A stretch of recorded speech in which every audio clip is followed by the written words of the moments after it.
The galactic research community has this irritating habit of treating theories like immutable laws of physics. Take the Vex dominance theory, for instance. For 3 centuries, every xenobiologist in known space has accepted it as gospel truth. Apex predators never, ever submit to lesser species. Never bow. Never yield. Never show deference to anything they perceive as prey. Absolute rubbish, as it turns out. But I am getting ahead of myself. The incident occurred on Research Station Kepler 9, a floating laboratory positioned in the neutral zone between the Altarian Empire and Zentari space. We specialized in studying the behavioral patterns of Class A predators, the kind of creatures that entire planetary defense forces would rather not encounter on a bad day.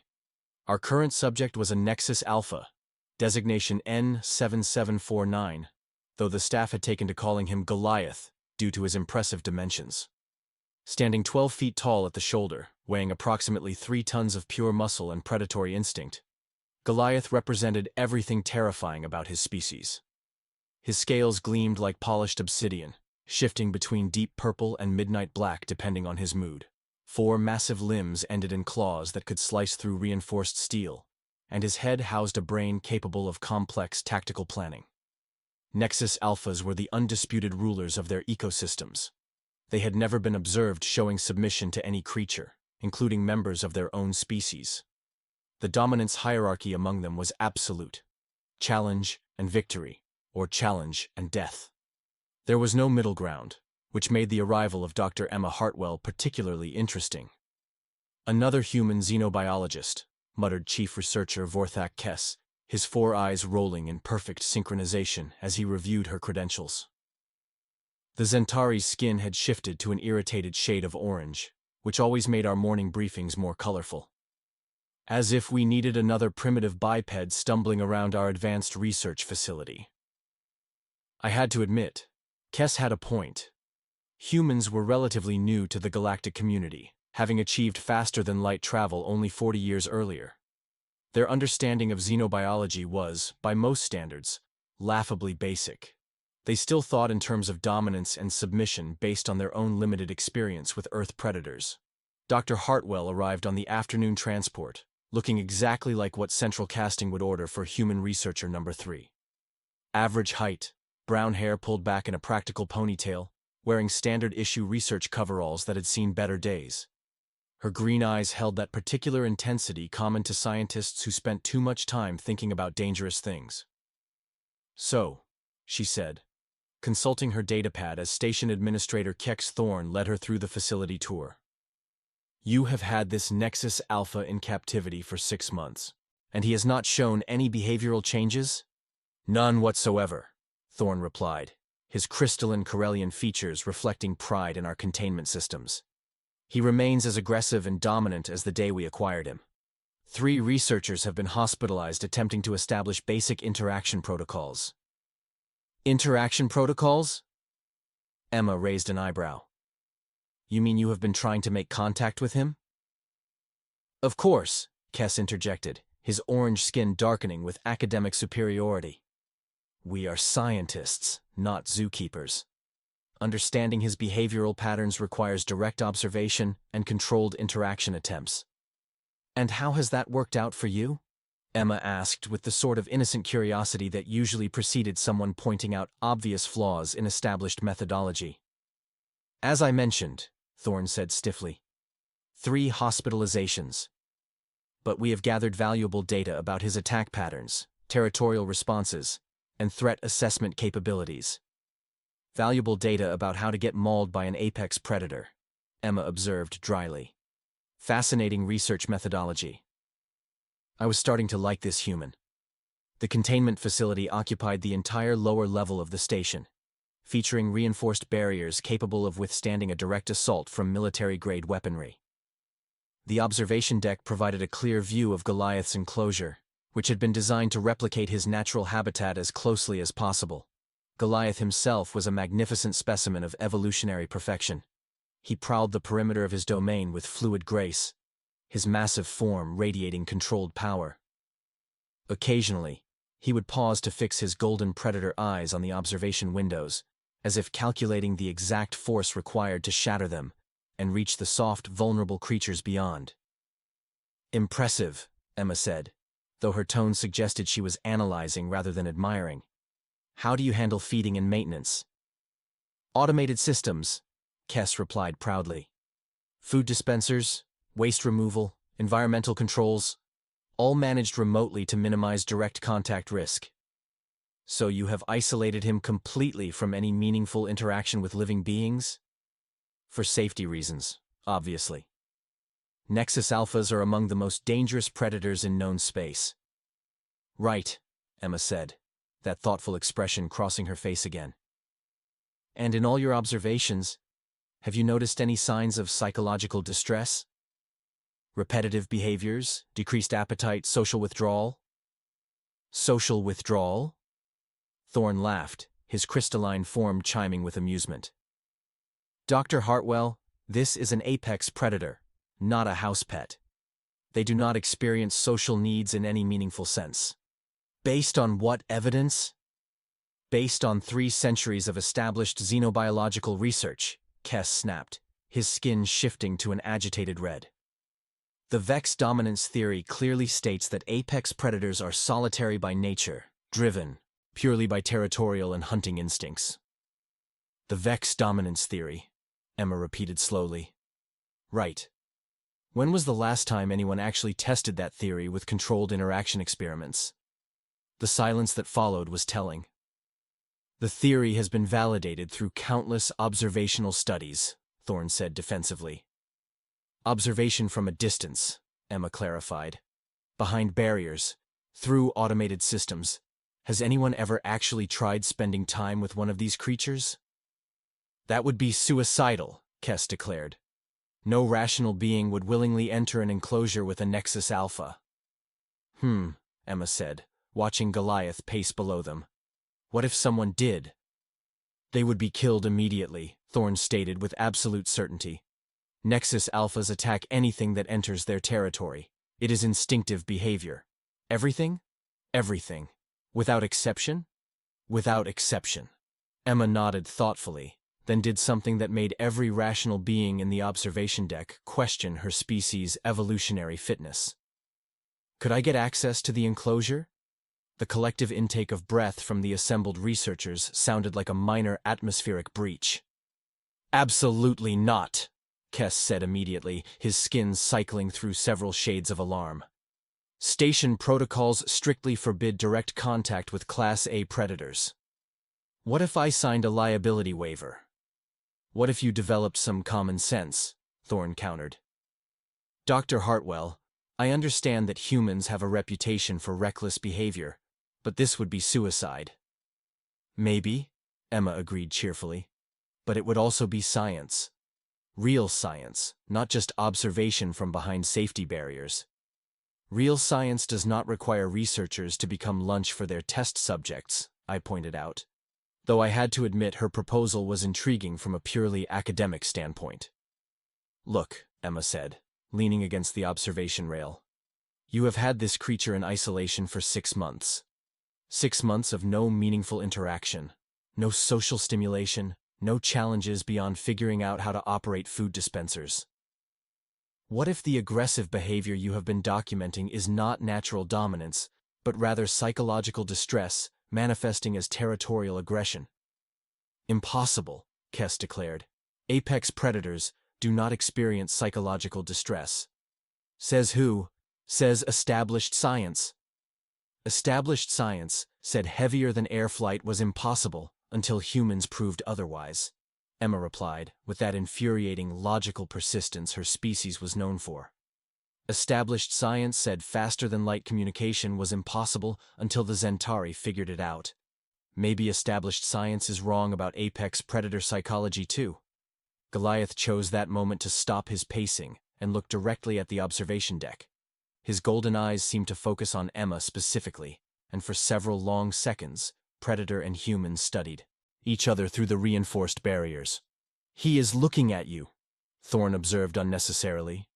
Yes, he is, Emma agreed. Interesting. How often does he make direct eye contact with observers? Never, Kess admitted grudgingly. He typically ignores the observation areas entirely. But he is paying attention to me. Why do you think that is? Probably assessing you as potential prey, Thorne suggested. Calculating attack strategies. Or maybe, Emma said quietly, he is just curious about the new person. Apex predators do not experience curiosity, Kess insisted, though his certainty seemed to be wavering slightly. Right. Along with not experiencing social needs, psychological distress, or any other complex emotions that might make them actual individuals rather than biological killing machines. Below them, Goliath continued his silent regard of the human researcher. His massive head tilted slightly to one side, a gesture that looked almost inquisitive. I want to try something, Emma announced. Just an experiment. What kind of experiment? Thorne asked warily. Emma walked over to the communication panel that connected to the enclosure's internal speaker system. May I? Dr. Hartwell, I really must protest. Just a few words. No physical contact, no barrier removal, just communication. Against his better judgment, Thorne activated the speaker system. Hello, Goliath, Emma said into the microphone, her voice carrying clearly into the enclosure below. How are you doing today? The effect was immediate and startling. Goliath's entire posture changed, his head lifting alertly as he searched for the source of the voice. When he located the observation deck, he approached the barrier directly below them, his massive form moving with sudden purpose rather than the aimless pacing he had displayed for months. He is responding to vocal stimulation, I observed, my scientific curiosity overriding safety concerns. Fascinating. Probably interpreting it as a challenge, Kess muttered, though his skin had shifted to a more thoughtful blue color. You look lonely down there, Emma continued, apparently determined to either prove her point or become the galaxy's most educated meal. I bet this gets pretty boring, just walking around the same space all day. Goliath vocalized in response, a deep rumbling sound that their translation systems struggled to process. The computer's best approximation appeared on the display as acknowledgement/greeting/query. Did he just try to answer me? Emma asked, staring at the translation display. Impossible, Kess said automatically, though his conviction was clearly shaking. Nexus Alphas do not engage in conversational exchanges. Then what would you call what just happened? Coincidental vocalization triggered by auditory stimuli, Thorne suggested weakly. Right. Emma keyed the microphone again. Goliath, can you understand what I am saying? Another rumble translated as, affirmative comprehension isolation acknowledged. The silence in the observation deck was deafening. That is not possible, Kess whispered. He cannot be communicating. Apex predators do not have language capabilities. Apparently this one does, Emma replied, her excitement evident. The question is, how long has he been trying to communicate, and how long have you been ignoring him? We have not been ignoring anything, Thorne protested. Our monitoring systems would have detected any attempts at communication. Your monitoring systems were looking for biological data, not linguistic patterns, Emma pointed out. When you are convinced that something is impossible, you do not build systems to detect it. Below them, Goliath had positioned himself as close to the observation deck as possible, his golden eyes fixed on Emma with unmistakable intelligence. The massive predator made another vocalization, this one longer and more complex. The translation system churned for several seconds before displaying request/social interaction/prolonged isolation distressing. Sweet spiraling galaxies, I breathed. He has been trying to tell us he is lonely. Loneliness implies emotional complexity, Kess said, though he sounded like he was trying to convince himself as much as anyone else. Apex predators are not capable of complex emotional states. Says the Vex dominance theory, Emma observed, which is starting to look like it might need some major revisions. She keyed the microphone again. Goliath, would you like some company? Someone to talk to? The response was immediate and unmistakable. Affirmative. Desire for social contact, sure, extreme isolation, harmful. Well, Emma said, turning to face the assembled researchers. I think that settles the question of whether I should go down there. It settles nothing, Kess exploded, his skin cycling through rapid color changes that indicated extreme agitation. Even if he can communicate, even if he claims to want social interaction, he is still an apex predator. The moment you enter his territory, his instincts will override any rational thought. Maybe, Emma agreed. Or maybe his rational thought will override his instincts. There is only one way to find out. Dr. Hartwell, Thorne said carefully, even if we wanted to authorize such an experiment, which we do not, station protocols absolutely forbid it. The liability alone would shut down our research program. What if I took full responsibility? Signed every waiver you could print? Made it clear that this was my decision and my risk? Even then, the safety protocols could be overridden by the station commander for extraordinary research opportunities, Emma finished. I checked the regulations during the transport here. Thorne and Kess exchanged glances that conveyed entire conversations about bureaucratic procedures, career implications, and the notorious unpredictability of human decision-making. You are serious about this, Thorne said finally. Completely serious. This could revolutionize our understanding of apex predator psychology. Or it could get me eaten. Either way, we will learn something new. That is remarkably poor risk assessment, I observed. That is remarkably human risk assessment, Emma corrected with a grin. We specialize in doing things that other species consider impossible or insane. Below them, Goliath continued his patient vigil, waiting for an answer to his request for companionship with the sort of dignity that made it increasingly difficult to think of him as a mindless killing machine. If we did this, Thorne said slowly, and I am not saying we will, but if we did, what would be your approach? How would you minimize the risk of immediate attack? Simple, Emma replied. I would treat him like an intelligent being rather than a dangerous animal. I would show respect for his space, his autonomy, and his ability to make choices about social interaction. And if his choice is to kill you, then I will have learned something important about apex predator psychology. And you will have some very dramatic footage for your research presentations. Kess made a sound that suggested his species equivalent of a headache was developing. This is madness. This, Emma said, watching Goliath below, is science. And as I watched the massive predator continue his patient wait for a response to his request for companionship, I began to suspect that the human might actually be right. 2 hours later, Station Commander Vex Holt arrived at the observation deck, looking like someone had personally informed him that the laws of physics were taking a vacation. The grizzled Altarian's golden skin bore the stress patterns of a career spent managing impossible situations, and his 4 eyes surveyed the assembled researchers with obvious resignation. So, he said in the tone of someone addressing particularly creative children, I understand we have a human who wants to become apex predator food for the advancement of science. That is an oversimplification, Emma protested, though her grin suggested she found the description amusing rather than insulting. Is it? Holt consulted his datapad with theatrical precision. Let me see. One human researcher requests permission to enter secured enclosure containing Class A predator, for purposes of testing theoretical behavioral modifications to established xenobiological doctrine. Did I miss anything? The part where this could revolutionize our understanding of predator psychology, Emma replied hopefully. Or the part where we scrape what remains of you off the walls and explain to Galactic Research Council why we allowed a human to commit elaborate suicide, Holt countered. Kess, who had been uncharacteristically quiet since Goliath's communication attempts, cleared his throat nervously. Commander, there have been some unexpected developments in the subject's behavior patterns. Such as? Linguistic capabilities, Thorne admitted reluctantly.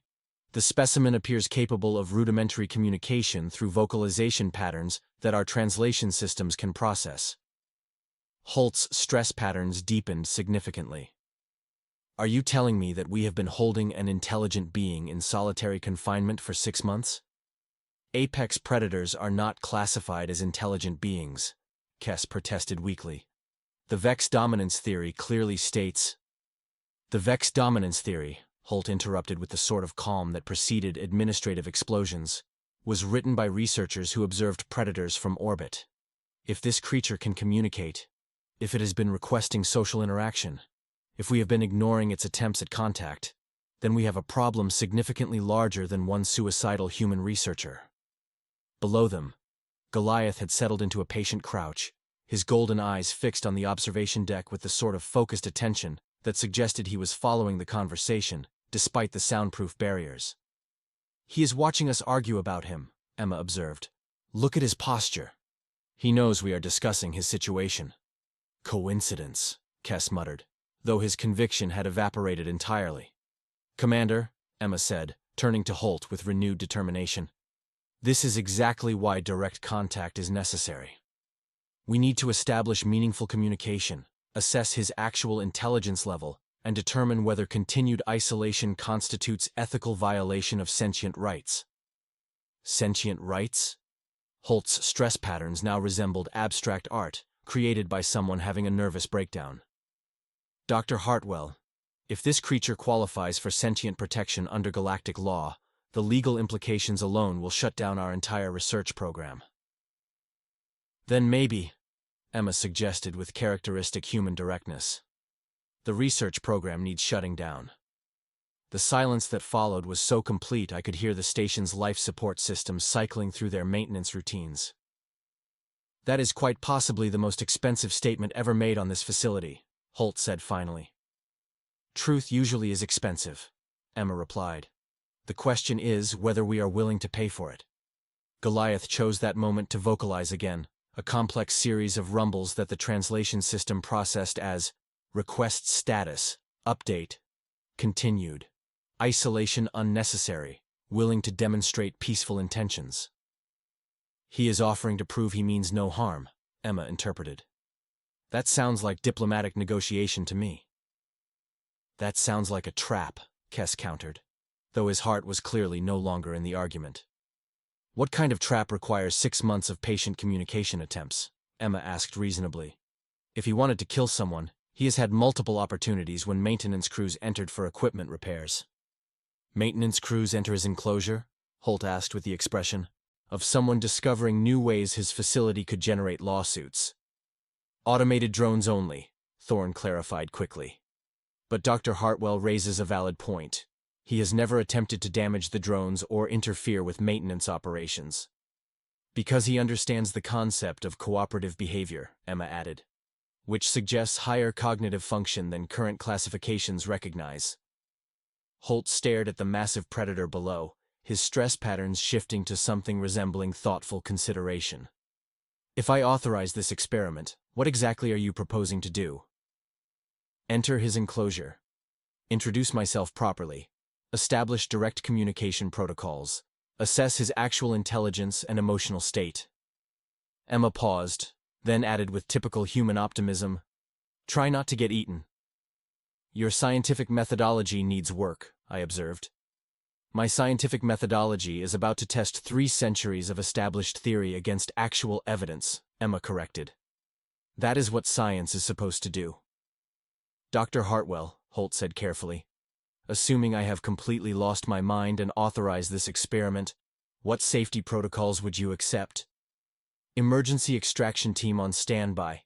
Medical personnel ready for immediate response. Communication maintained throughout the interaction." Emma considered for a moment. "And maybe some really good insurance." "I can arrange the first 3, Holt replied dryly. "The insurance might be more challenging." Kess made one final attempt at academic sanity. "Commander, even if the creature demonstrates intelligence, even if it claims peaceful intentions, its predatory instincts could override rational thought at any moment. The risk remains unacceptable. The risk of maintaining an intelligent being in solitary confinement might be even more unacceptable," Holt replied. "Especially if the Galactic Ethics Board decides to investigate our research practices." "They would not dare," Thorne protested. "This is a legitimate scientific facility." "They would dare the moment someone files a formal complaint about potential sentient rights violations," Holt corrected. "And guess who just became aware of the circumstances that would justify such a complaint?" The implications of his statement settled over the research team like a particularly dense fog. So our choices are to authorize dangerous direct contact experiment, or face potential shutdown for ethical violations, I summarized. Those appear to be our primary options, Holt agreed, though I am open to creative alternatives if anyone has suggestions that do not involve career suicide. Emma stepped forward with the sort of confidence that either came from supreme competence or supreme ignorance. Commander, give me 1 hour with Goliath. If he shows any sign of aggressive behavior, if the communication breaks down, if anything goes wrong, extract me immediately, and we will return to previous protocols. And if everything goes right, then we rewrite the textbooks and revolutionize xenobiology. No pressure at all, Holt muttered. 30 minutes later, Emma stood before the entrance to Goliath's enclosure, wearing standard research coveralls and an expression of calm determination that I found either inspiring or terrifying. The emergency extraction team had positioned themselves strategically, their containment equipment ready for immediate deployment. Last chance to reconsider, Holt offered through the communication system. Thanks, but I am good, Emma replied, though I noticed her hands trembling slightly as she approached the security panel. Any final requests? Kess asked with the sort of gallows humor that academics developed when watching colleagues attempt career-ending experiments. Yeah, Emma said, pausing with her hand on the door controls. If this goes badly, make sure the official report mentions that I volunteered for this. I would hate for anyone to think humans lack proper judgment about dangerous situations. Dr. Hartwell, I said, I am fairly certain that humans lacking proper judgment about dangerous situations is already well documented throughout the galaxy. Fair point, she admitted, then activated the door. The barrier retracted with a soft hiss, and Emma stepped into the enclosure with the sort of casual movement that suggested she was entering a library, rather than the domain of an apex predator. Goliath, who had been waiting near the center of his habitat, immediately focused his full attention on the new arrival. For several long seconds, human and predator studied each other across 10 feet of carefully maintained distance. Hello, Goliath, Emma said, her voice carrying clearly through the observation system. Thank you for being patient while we worked out the logistics. The massive creature tilted his head, golden eyes reflecting what appeared to be curiosity rather than hunger. When he vocalized, the translation came through as, greeting acknowledged appreciation for direct contact, query regarding communication parameters. He wants to know how we should talk to each other, Emma interpreted. That is, remarkably sophisticated social awareness. It could be coincidence, Kess insisted, though his protest sounded half-hearted even to him. Emma took a careful step forward, her movements slow and deliberate. Is this acceptable proximity, or would you prefer more distance? Goliath's response was immediate. Current distance appropriate appreciation for courtesy, query regarding human social protocols. He is asking about our social customs, Emma said with obvious delight. This is incredible. He understands the concept of cultural differences. Or he is very good at mimicking intelligent behavior, Thorne suggested, though his crystalline features reflected growing uncertainty. Goliath, Emma said, addressing the predator directly. These people have been studying your species for a long time. They believe that apex predators do not form social bonds or engage in cooperative behavior. What would you like them to know about your actual capabilities? The translation system worked overtime, processing Goliath's complex response. Current classification system inadequate. Species possesses advanced social structures/isolation, harmful to psychological development/cooperation preferred over conflict when circumstances permit. Sweet spiraling galaxies, Holt breathed. He just delivered a formal critique of our research methodology. Emma laughed, a sound that made Goliath's head tilt in apparent fascination. You find human laughter interesting? Affirmative sound pattern indicates positive emotional state desire to understand human social expressions. This is impossible, Kess whispered. Apex predators do not study other species' emotional expressions. This one does, Emma replied, taking another step forward. Goliath, would you be willing to demonstrate that apex predators can show respect to other species? What happened next will remain burned into my memory banks until my final systems shut down. Goliath, the apex predator that had never shown deference to any living being, slowly lowered his massive head in what could only be described as a bow. His golden eyes remained fixed on Emma throughout the gesture, and when he raised his head, his posture conveyed unmistakable dignity and respect. He bowed, Thorne said in a voice barely above a whisper. An apex predator just bowed to a human. The Vex dominance theory is officially dead, I observed, my own systems struggling to process the implications. Emma returned the bow with equal formality, then did something that proved humans were either the bravest or most foolish species in the galaxy. She sat down on the floor of the enclosure, placing herself in a vulnerable position that demonstrated complete trust in Goliath's peaceful intentions. "Would you like to sit with me?" she asked. "We have a lot to talk about." Goliath settled onto his belly with surprising grace, positioning himself close enough for conversation, but far enough away to avoid accidentally intimidating his guest. His massive form radiated calm contentment that was visible even from the observation deck. Query: regarding duration of isolation policy, our request for regular social interaction, willingness to participate in cooperative research protocols, he vocalized. "He wants to know if the isolation will continue," Emma translated. "And he is offering to help with our research if we treat him as a partner rather than a specimen." "A cooperative research subject," Holt mused. "That would be unprecedented.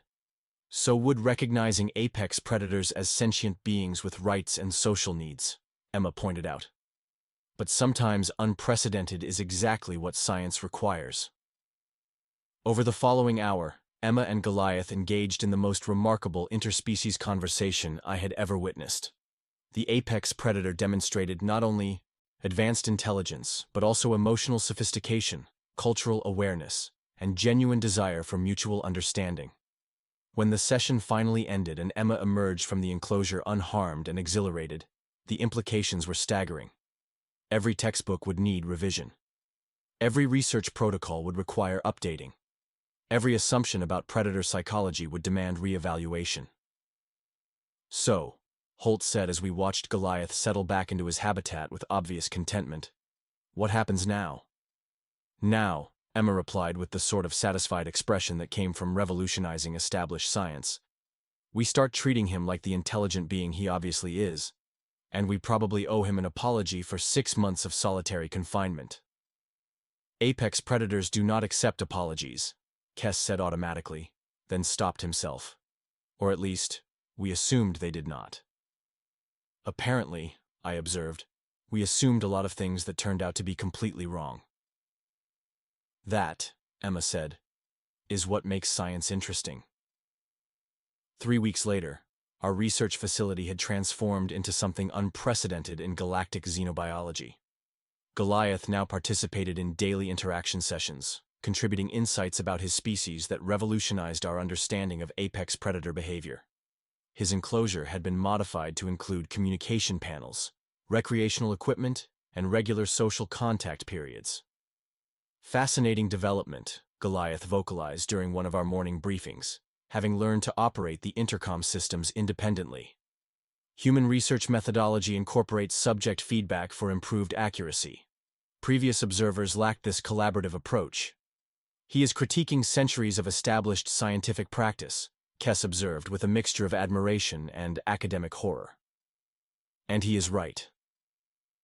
Emma had become something of a celebrity in the xenobiological community, though she seemed more interested in the implications of her discoveries than personal recognition. "The real question," she said during our latest planning session, "is how many other species have we misclassified because we observed them as objects rather than individuals?" "Terrifying thought," Holt admitted. "Half our research database might need complete revision." "Not terrifying," Emma corrected with that distinctly human optimism. "Exciting. We are on the verge of understanding intelligence in ways we never imagined possible." Goliath's vocalization carried what sounded like agreement. "Accurate assessment Mutual understanding benefits all species. Cooperation, superior to classification. You know what the most remarkable thing is? I said, watching the easy interaction between human and apex predator. He never stopped being dangerous. He is still perfectly capable of killing any of us without effort. But he chooses not to because he recognizes us as worthy of respect. Choice, Emma said thoughtfully. That might be the key. Difference between intelligence and instinct. The ability to choose cooperation over conflict, even when you possess overwhelming advantages. And humans, I added with grudging respect, seem particularly good at recognizing that choice in others. As I watched Goliath in his enclosure, no longer pacing with frustrated energy, but resting with the calm satisfaction of someone who had finally been heard, I realized that humans possess something the rest of us had overlooked in our sophisticated scientific methodologies: the wisdom to question everything, even when everyone else insisted the questions had already been answered.